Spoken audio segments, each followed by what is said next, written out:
A group of ZANU-PF youths in Goromonzi North fired gunshots on Wednesday during a violent clash over control of a newly discovered gold belt at Lonely Park Farm. Sanamira mashuka tuna kuti aiwa vakomana the ruling party ZANU-PF vakomana vemayouths tiona kuti aiwa pfuti dzoridzarana tiona vakomana vaizama kuda kudominata power simba ravo rekuti aiwa vari muZANU-PF vachida kuti panapa vauye vachitora good claim yemunhu. Sanamira mashuka mudanyengo panapa kuti subscribe or like or turn on the bell icon.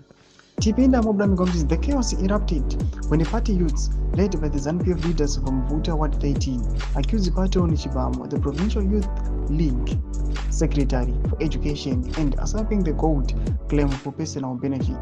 Chibamo allegedly leveraged his political clout to negotiate with the farm owner Anthony Restoff, sidelining the local community that initially identified the resource-rich area. The confrontation turned violent as angry youths sang war songs, brandished placards, and attacked Chibamo, damaging his Toyota Fortuner.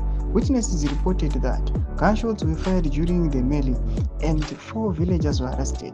The escalating tensions prompted the disgruntled group to pen a letter of complaint to ZANU-PF Mashonaland East Provincial Chairperson Tanya Ongarwe, accusing Chibamo of abusing his party position. Local leaders, including Ward 13 Councillor Peter Million, co-signed the letter. The incident highlights ZANU-PF's growing reputation of internal corruption in the resource grabs, with the senior party members exploiting mineral wealth at the expense of the local communities. This is another community uya ichikomblena pamusoro pevakomana the regime just because vakomana vakushandisa corruption aiwa vachigreba maresources emumalands just because vakomana vanoziva kuti ndo the ruling party. Tudze mafungiro enyu muri kudii pamusoro pechitiko ichi. Pinda comment section medu, subscribe or like, turn on the bell icon.